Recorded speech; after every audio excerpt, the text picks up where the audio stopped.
Hello प्यारे साथियों, स्वागत करता हूँ आप सभी का आपके अपने यूट्यूब चैनल बाल स्टडी में। तो आज के इस वीडियो में हम करने वाले हैं क्लास 9th का ज्योग्राफी, जिसको हम लोग हिंदी में बोलते हैं भूगोल का। हम लोग चैप्टर 4 करने वाले हैं, जिसका चैप्टर का नाम है जलवायु, है ना।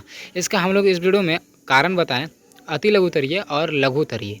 इस वीडियो में हम लोग तीनों का प्रश्न हल जो है इस वीडियो में हम लोग जानने वाले। तो आप सभी का जो है ना होमवर्क क्लियर करने में हमारे चैनल यानी कि बाल स्टडी जो है बहुत ही सहायता करती है। और आप लोग भी बोलते हैं ये बात को, ये हम नहीं आप बोल रहे हैं।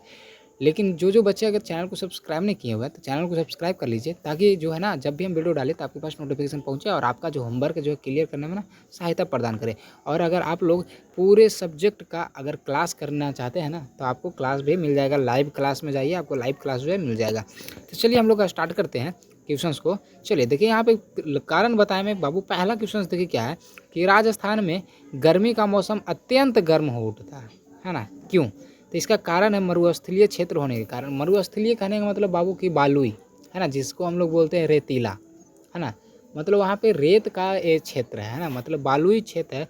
तो अब आप लोग तो जानते हैं कि अगर बालू गर्म हो जाता है तो फिर उससे हीट निकलेगा। एक तो धूप से हीट आ ही रहा है, और बालू अगर गर्म हो गया तो उससे भी हीट निकलेगा, तो क्या होगा, बहुत ही ज़्यादा गर्म हो जाएगा। तो याद रखिएगा किसके कारण होता है, मरुस्थलीय क्षेत्र के होने के कारण। दूसरा है कि हिमालय के पर्वतीय भाग में हिमपात होते हैं। हिमपात कहने का मतलब कि हिमपात कहने का मतलब हो गया कि वर्षा आती है, बर्फ़ का जो है ना बारिश होना, ठीक ना। देखिए यहाँ पे लिखिएगा कि वहाँ का तापमान बहुत कम हो जाता है। तापमान जो है ना क्या होता है, बहुत ही कम हो जाता है, इसलिए हिमपात वहाँ पे होता है। चलिए अब अगला है तीसरा नंबर क्वेश्चन कि मेघालय पठार पर सर्वाधिक वर्षा क्यों होती है। मेघालय के पठार पर जो है ना सर्वाधिक वर्षा होती है, क्यों? इसका रीजन देखिए, इसका उत्तर में देखिएगा कि दक्षिण पश्चिम मानसून जो है सबसे पहले वहीं आकर टकराती है, वहीं टकराती है, ठीक ना। ये चीज़ कुछ नहीं है, आप समझ जाइएगा। चलिए चौथा नंबर क्वेश्चन है, थार में मरुभूमि पाई जाती है, क्यों? थार में मरुभूमि पाई जाती है, क्यों? क्योंकि अत्यल्प वर्षा के कारण। मतलब कि अत्यल्प कहने का मतलब कि बहुत कम वर्षा के कारण जो है ना थार में मरुभूमि पाई जाती है, यानी कि बालुई मिट्टी, ठीक ना। चलिए अगला है 5वां नंबर क्वेश्चन कि लेह में अत्यल्प वर्षा होती है ना। लेह में अत्यल्प वर्षा होती है, क्यों? इसका कारण है बाबू कि लेह तक पहुंचते पहुंचते मानसून जो है ना विरल हो जाता है। मतलब विरल करने का मतलब पतला हो जाता है। पतला करने का होने के कारण किसके क्या होता है कि जो है बारिश जो है वहाँ पे हो ही नहीं पाता। तो ये देखिए था कारण बताएं। अब अति लघुतरीय प्रश्न है कि अति लघुतरीय प्रश्न में देखिए सबसे पहला देखिए क्वेश्चन है कि भारत के किस राज्य में सबसे अधिक ठंडक पड़ती है। तो सबसे अधिक जो ठंडक कहाँ पड़ती है, जम्मू कश्मीर में, क्योंकि ये हिमालय के सबसे करीब है ना। चलिए अब अगला देखिए दूसरा नंबर क्वेश्चन है कि भारत के किस राज्य में सबसे अधिक वर्षा होती है ना। भारत के किस राज्य में सबसे अधिक वर्षा होती है, तो ये मेघालय में होता है बाबू। आप याद रखिएगा, ये सभी जो क्वेश्चंस है ना बिहार बोर्ड में भी बनते हैं मैट्रिक के एग्जाम में। चलिए अब अगला देखिए तीसरा नंबर क्वेश्चन है कि शरद ऋतु का समय कब से कब तक माना जाता है। तो इसका जो समय होता है बाबू कहाँ से कब से कब तक होता है, तो अक्टूबर मध्य से लेकर नवंबर तक। शरद कहने का मतलब ना, शरद कहने का मतलब ठंड का समय। तो ठंड का समय कब होता है, तो अक्टूबर जब आने लगता है ना, यानी कि अक्टूबर जब आने लगता है, जब वर्षा का समय ख़त्म हो जाता है, तब से क्या होता है नवंबर तक जो है चलता है, ठीक ना। सॉरी ये शरद ऋतु का बात हो रहा है बाबू, सॉरी हम शीत ऋतु समझ लिए।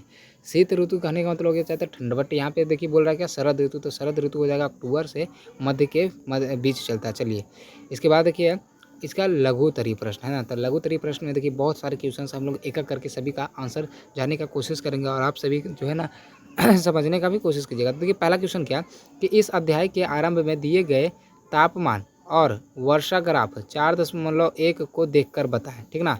चलिए देखिए कि यहाँ पे क्वेश्चन क्या कि चेन्नई में वर्षा प्राप्ति की मात्रा की दृष्टि से आरोही क्रम में कौन सा महीना तीसरे क्रम पर आता है, तो ये दिसंबर आता है, ठीक ना। आप लोग देख लीजिएगा बुक में, आपको जाइएगा भारतीय भवन बुक में जाइएगा और चित्र 4.1 देखिएगा जलवायु वाले चैप्टर में।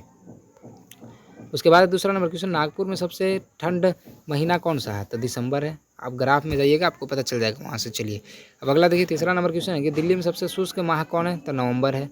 अगला देखिए अब दूसरा नंबर क्वेश्चन है कि जलवायु का क्या अर्थ है। तो जलवायु का मतलब होता है बाबू, जलवायु का अर्थ है कि किसी भौगोलिक क्षेत्र की दीर्घकालीन मौसमी दशाओं का कुल योग, ठीक ना। चलिए अब तीसरा नंबर क्वेश्चन देखिए है कि मौसम से आप क्या समझते हैं, तो इसका उत्तर हो जाएगा कि किसी निश्चित स्थान के किसी समय में वायुमंडलीय दशाओं का संकेत जो है मौसम कहलाता है। ठीक है, चलिए अगला देखिए चौथा नंबर क्वेश्चन है कि मानसून का क्या अर्थ है, तो इसका हो जाएगा बाबू, इसकी विशेषताएं भी पूछ रहा है। तो इसका देखिए लिखिएगा उत्तर कि मानसून या पावस मूलतः हिंद महासागर एवं अरब सागर की ओर से भारत के दक्षिण पश्चिम तट पर आने वाली हवाओं को कहते हैं। ठीक है ना, आने वाली हवाओं को कहते हैं। अब इनकी विशेषता देखिए क्या है, तो विशेषता में देखिए आप लोग जो है इसको नोट कर लीजिएगा।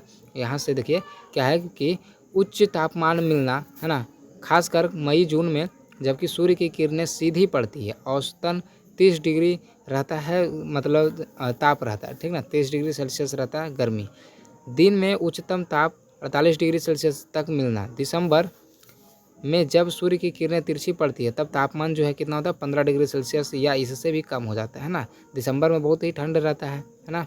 चलिए इसके बाद देखिए दूसरा कि गर्मी और जाड़े के स्पष्ट ऋतुएं होना। तीसरा है कि वर्षा की ऋतु गर्मी के बाद इसमें मूसलाधार वर्षा होना। ये सभी रीजन है इसके। चलिए अब अगला देखिए पाँचवा नंबर क्वेश्चन कि भारत के किस भाग में दैनिक तापमान सबसे ज़्यादा मिलता है ना। भारत के किस राज्य में जो है दैनिक तापमान सबसे ज़्यादा मिलता है, तो ये देखिए हो जाएगा इसका राइट आंसर। देखिए यहाँ पे आप लोग लिख लीजिएगा, कॉपी में नोट करते जाइएगा आप लोग। इसका देखिए उत्तर हो जाएगा कि भारत में सबसे अधिक दैनिक तापमान भारत के मरुस्थल में होता है, क्योंकि रेत शीघ्र गर्म होने से दिन में तापमान अधिक हो जाता है। और रेत जो है क्या होता है, रेत यानी कि जो मरुस्थलीय भूमि है ना, वो जो है क्या होता है शीघ्र गर्म हो जाता है, तुरंत ही गर्म हो जाता है, जिसके कारण ज़्यादा हीट वहाँ पे निकलता है। चलिए छठा नंबर क्वेश्चन है कि उन कारकों के नाम लिखे जो भारतीय जलवायु को प्रभावित करते हैं, है ना, जो भारतीय जलवायु को प्रभावित करते हैं। तो इसका उत्तर हो जाएगा भारत की जलवायु को मुख्य रूप से 3 कारक प्रभावित करते हैं। ये है अक्षांश, ऊंचाई, वायुदाब एवं पवनें। ठीक ना। चलिए अगला देखिए सातवां नंबर क्वेश्चन है कि जेट वायु धाराएं क्या है, तो इसका उत्तर हो जाएगा बापू जेट वायु धाराएं पृथ्वी सहित कुछ ग्रहों के वायुमंडल में तेजी से बहने वाले व घूमने वाली हवा की धाराएं। जेट वायु धाराएं क्या है, तो एक क्या है कि वायुमंडल में तेजी से घूमने वाले या बहने वाले जो हवाई के धाराएं हैं। ठीक है, चलिए 8वां नंबर क्वेश्चन है कि दक्षिण पश्चिम मानसून का उत्पत्ति का कारण बताएं। चलिए इसका देखिए उत्तर आप लोग कॉपी में नोट कर लीजिएगा अपना कि इस मानसून की उत्पत्ति देश के उत्तर पश्चिमी मैदानी भाग में कम वायुदाब उत्पन्न हो जाने के कारण होती है। जून के प्रारंभ तक निम्न वायुदाब का यह क्षेत्र इतना प्रबल हो जाता है कि दक्षिणी गोलार्ध की व्यापारिक पवनें भी इस ओर खींची आती है। आप लोग इसको कॉपी में नोट करते जाइएगा। ठीक ना, यहाँ पे समझा नहीं रहे हैं क्योंकि जो है ना वीडियो बहुत ज़्यादा लंबा हो जाएगा। और आप लोग जो बोलते हैं कि वीडियो ज़्यादा लंबा नहीं होना चाहिए, कि आप लोग बोलते हैं कि सिर्फ सर हमको आंसर चाहिए, इसलिए जो है क्योंकि क्वेश्चन देखिए बहुत सारे बाबू है ना, क्वेश्चंस बहुत सारे। अगर इस सबको समझा के बनाने लगे ना तो वीडियो बहुत ज़्यादा लंबा हो जाएगा, यानी कि आधा घंटा का वीडियो हो जाएगा, समझे। इसलिए हमको सभी का आंसर बताना है और वो भी कम समय में। चलिए यहाँ पे कहाँ थे हम लोग, चलिए ये तो हो गया था। अब चलिए अब देखिए 9वां नंबर क्वेश्चन है। 9वां नंबर देखिए क्वेश्चन क्या है। 9वां नंबर क्वेश्चन देखिए कि भारत के वृष्टि छाया क्षेत्रों का साधारण विवरण दे। तो इसका देखिए उत्तर हो जाएगा, इसका उत्तर लिखिएगा कि भारत में वृष्टि छाया के 2 प्रमुख क्षेत्र, पहला होगा पश्चिमी घाट का पूर्वी एवं दूसरा हो जाएगा यानी ख में लिखिएगा मेघालय पठार का शिलोंग क्षेत्र। अब इसका विवरण देना, तो इसका देखिए उत्तर में यहाँ पे भी लिखिएगा पैराग्राफ चेंज करके कि दक्षिण पश्चिमी मानसून हवाएं जब पश्चिमी तट पर पहुँचती है तब वहाँ मार्ग में उपस्थित पश्चिमी घाट के सहारे नमी युक्त हवाएं ऊपर उठकर बादल बनाकर मालाबार तट पर वर्षा करती है। शेष शुष्क हवाएं पूर्वी ढाल के सहारे नीचे उतरती है, जिससे यहाँ नगण्य वर्षा होती है। इसी तरह उत्तर पूर्वी भारत में शिलोंग भी वृष्टि छाया प्रदेश बन गया। ठीक ना, शिलोंग जो है भारत का जो है ना वो वृष्टि छाया क्षेत्र बन गया इसी के कारण। चलिए आप लोग जो है इसको लिखते जाइएगा।